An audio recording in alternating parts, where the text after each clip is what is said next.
So then guys, we just recently got the new iPhone 17 models announced alongside the iPhone Air 2. But a lot of you guys are wondering, how does this new normal iPhone 17, not the Air or the Pro or the Pro Max, how does it compare to the iPhone 16? How does it compare to the iPhone 15 and even the 14? Is it worth upgrading this year round? Well, today what I'm going to do for you is I'm going to do a review of specs. We are going to do an iPhone 17 versus the iPhone 16, the 15 and the 14. And with that, let's get started then with this review of specs comparison.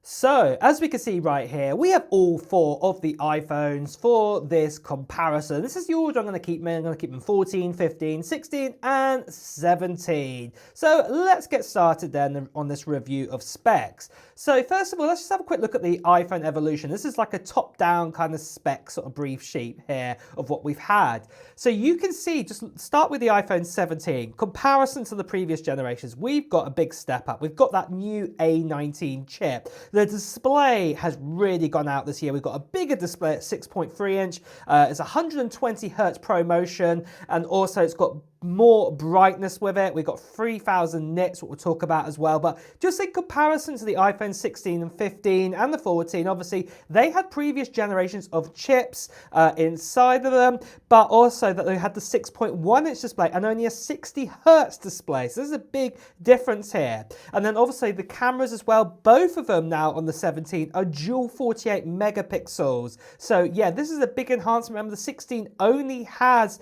the main sensor, what is a 48 megapixel. The 15 and the 14 still had 12 megapixels. They were dual ones. But then also look at the battery life as well. So the battery really has had a big step up this time round, as you can see right here at 3,877 milliamp. But just compare that, look, even to just say 4 generations ago, it was 3,279 milliamp. So with the iPhone 14, that is a big jump up. And also we now have Apple Intelligence built in with the 16 and the 17. So yeah, that's just a good sort of brief kind of version of what's happened actually here. But let's go into more detail and let's start out the display technology and the evolution we've had there. So like I just said before, the iPhone 17's had a big upgrade with its screen technology this year. It's a 6.3 inch display. It's the first time in a normal iPhone we've had this size. It got introduced to the Pro model last year, but you know, we've got 6.3, it's OLED. We've got 120 Hertz this time. It's a ProMotion, goes all the way down to 1 Hertz, what's fantastic. All the way up to 120 Hertz. We've also got that brighter display. It's 3000 nits compared to the previous generation, was 2000 and the 15. But even the 14 only had 1200 nits. So this is more than double that. But just obviously look at everything else. Bigger display, double the refresh rate of all the previous generations. So yeah, this is definitely a big enhancement here. And you can see the evolution highlights here, how they've gone up. That obviously, definitely I'd say the iPhone 17's had the best upgrade in screen technology in years here. So this is fantastic news to see this.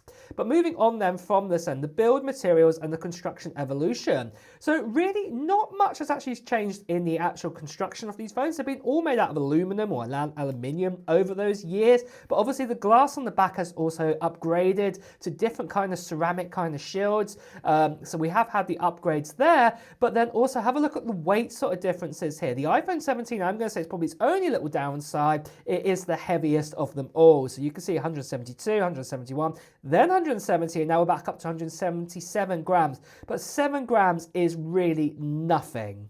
But part of that reason is because we've got a bigger battery now inside the iPhone 17, and also it's ever so slightly thicker. We're talking, you know, look at that, 0.5 of a millimeter. It's nothing really here, where it's actually slightly thicker there. But overall, the iPhone 17 is going to be more durable than the other models in its actual construction and materials, according to Apple.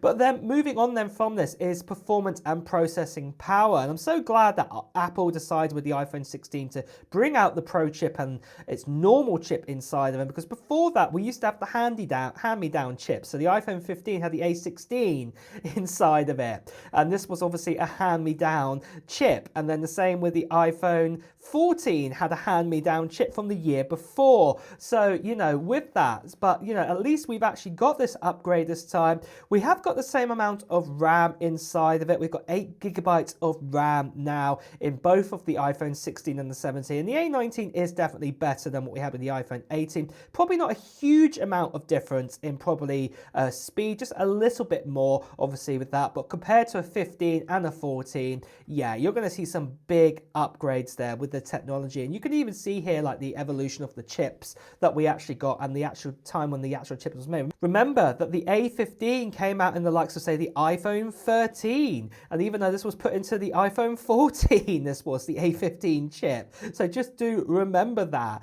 And then same with the A16 as well. That was put in the iPhone 14 phones. And obviously we got it in the iPhone 15 normal the year after. So yeah, it was a bit bizarre how Apple decided to do that, to get the last year chip. But at least this time round we actually have the latest chip inside of it, just not the Pro variant inside.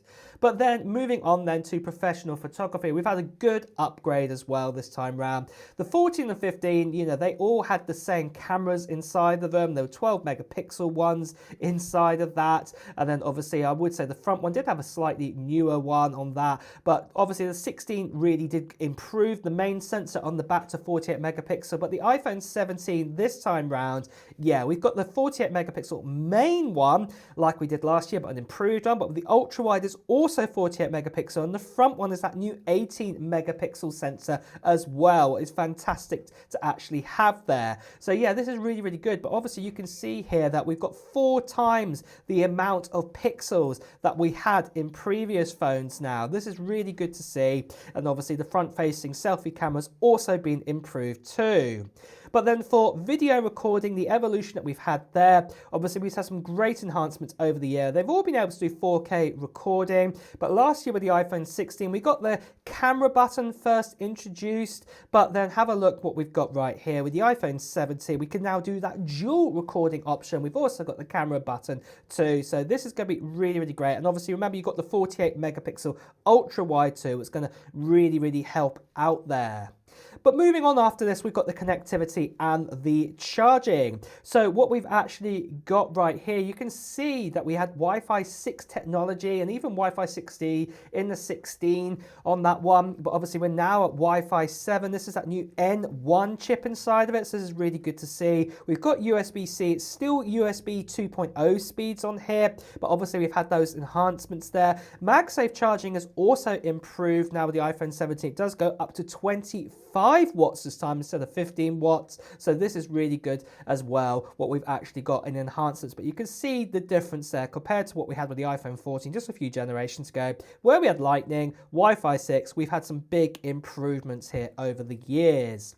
But then moving on after this then, like I said, we've got the power and battery. And yeah, this is what I was talking about earlier, is that obviously you can see the battery life has massively improved. In fact, we're up by 316 milliamps even on the previous generation, the iPhone 17 to the 16, even more than that obviously compared to the iPhone 14. So battery life has really, really improved here, what is fantastic to see. And then obviously charging by the likes of, say, MagSafe, this has gone up now. It was 15 watts now, MagSafe charging, but we've gone all the way up to 25 watts. This is great to see this time around. But for cooling wise, obviously this is the same type of cooling. We don't have that vapor chamber, but obviously I'm showing with that aluminum kind of feel now with the A19. I'm sure it's still pretty good and keeping, not going extra hot, because I haven't really heard too many people moan about the normal iPhones getting really toasty compared to Pro. There's been obviously a few complaints, there always will be, but never in the realms of what we've had in previous Pro models.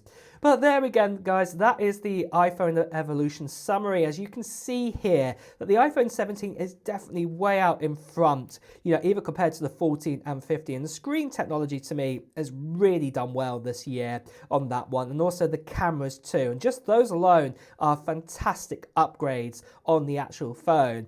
Obviously, the chip is very similar to what we got to last year with 8 gigabytes RAM. It's just the A19. Wi-Fi has also got better, what's really, really good if you utilize that. But obviously you can see here recommendations by the user. I'd say if you're a first-time content creator, maybe you should upgrade to the iPhone 17. But obviously for power use, the iPhone 16 is still great if you're just going to do gaming and things like this. If you're not really going to use the cameras that much, I would just still stick around with the iPhone 16. And personally, if you've got a 16, probably not so much worth upgrading. If you've got a 15 and a 14, oh yeah, definitely worth upgrading, because obviously you even get things like Apple Intelligence, because you didn't get that with the 15 and 14. So yeah, I would obviously, if you are thinking of upgrading, definitely do it on that one. But if you do want to keep them, do keep them. They're still going to do very well for at least another couple of years with that, especially the 15. The 14, I would say probably next year's definitely upgrade. But even if you're fancying of upgrading and you've got a 14, I would still say now is the time. You are going to see the benefits on that. And just go back through this video, you'll see that evolution of change, obviously what has happened here. So then guys, for me, I really think that the iPhone 17 is a great phone this year. Even the iPhone 16 was fantastic last year, but finally getting promotion. You know, we've been waiting for this for years to appear. Finally, it's in the iPhone 17. What is great to actually have. Plus that really bright display, 3000 nits. That is fantastic too to get inside of it. Then we've got the latest A19 chip inside of it too. I think it's a fantastic phone this time round, and it's definitely one I'd even recommend to people who've got Android and looking for a phone to switch over to the iPhone system for the first time, not willing to go for an absolute all-in, pay loads of money. I'd be recommending the iPhone 17 by a long shot, because I do think it's a great phone this year. I really, really love the upgrades what we've got with it.